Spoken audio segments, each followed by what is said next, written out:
This is the first game Wallflower by Stefan Chopinski or Chipsky, whatever. Okay, let me get situated. We're starting with chapter 1 today. August 25th, 1991.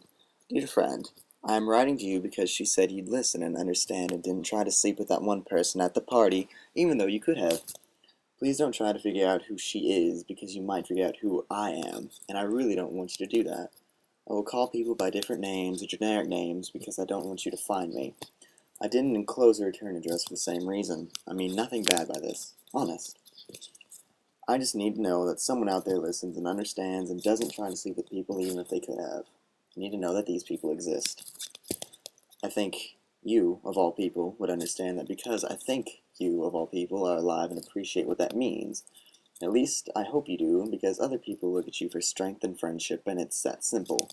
At least that's what I've heard.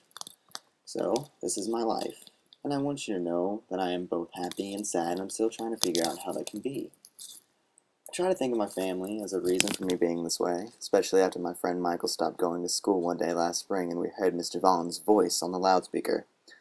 Boys and girls, I regret to inform you that one of our students has passed on. We will hold a memorial service for Michael Dobson during assembly this Friday. I don't know how news travels around school and why it is often very bright. Often very right. Maybe it was the lunchroom, it's hard to remember. But Dave with the awkward glasses told us that Michael killed himself. His mom played bridge with one of Michael's neighbors and they heard the gunshot. I don't really remember much of what happened after that, except that my older brother came to Mr. Vaughn's office in my middle school and told me to stop crying. Then he put his arm on my shoulder and told me to get it out of the system before Dad came home.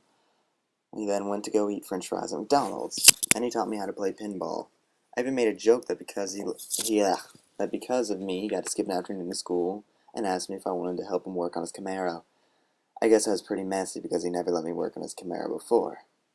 At the guidance counselor sessions, they asked a few of us who actually liked Michael to say a few words. I think they were afraid that some of us would try to kill ourselves or something because they looked very tense and one of them kept touching his beard. Bridget, who is crazy, said that something she thought about suicide whenever commercials came on TV. She was sincere, and this puzzled the guidance counselor. Carl, who was nice to everyone, said he felt very sad, but he could never kill himself because it is a sin. This one guidance counselor went through the whole group and finally came to me. What do you think, Charlie? What was so strange about the fact that I had never met this man before and he was a specialist? And he knew my name, even though I wasn't wearing a name tag like you do in open house. Well, I think Michael was a nice guy, and I don't understand why he did it. As much as I feel sad, I think that not knowing is what really bothers me. I just reread that, and it doesn't sound like how I talk, especially in the office. I was still going to cry. I never did stop crying.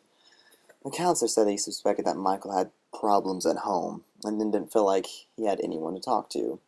This may be why he felt all alone and killed himself. Then I started screaming at the guidance counselor that Michael could have talked to me, and I started crying even harder. He tried to calm me down by saying he meant an adult, like a teacher or a guidance counselor. But it didn't work, and eventually my brother came by middle school in his Camaro to pick me up. For the rest of the school year, the teachers treated me different, and gave me better grades, even though I didn't get any smarter. To tell you the truth, I think I just made them all nervous.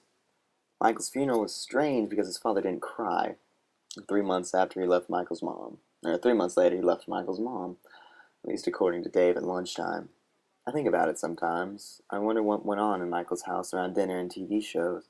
Michael never left a note, or at least his parents didn't let anyone see it. Maybe it was problems at home. I wish I knew. It might make me miss him more clearly. It might have made sad sense.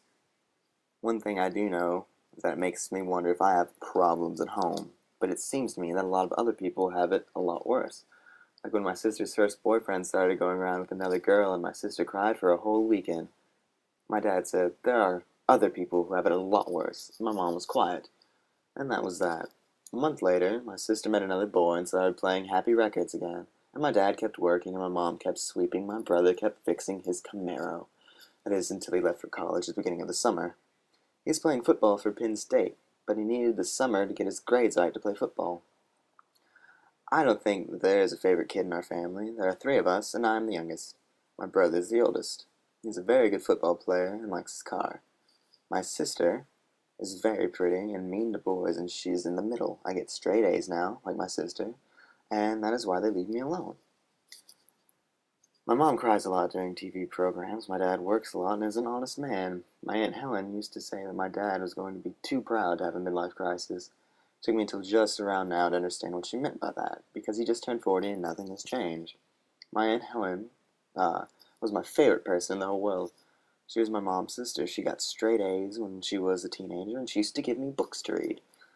My father said that the books were a little too old for me, but I liked them, so he just shrugged and he let me read. My Aunt Helen lived with the family for the last few years of her life because something very bad happened to her. Nobody would tell me what happened, even though I always wanted to know. When I was around 7, I stopped asking because I kept asking little kids. I stopped asking about it because I kept asking like kids do, and my Aunt Helen started crying very hard. That is why my dad slapped me, saying, "You're hurting your aunt's feelings." I didn't want to do that, so I stopped. Aunt Helen told my father not to hit me in front of her ever again, and my father said that this was his house and he would do what he wanted. My mom was quiet, and so was my brother and sister. I don't remember much more than that because I started crying really hard. And after a while, my dad and my mom made me go to my room.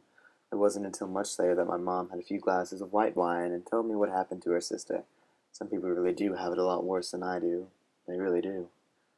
I should probably go to sleep now. It's very late.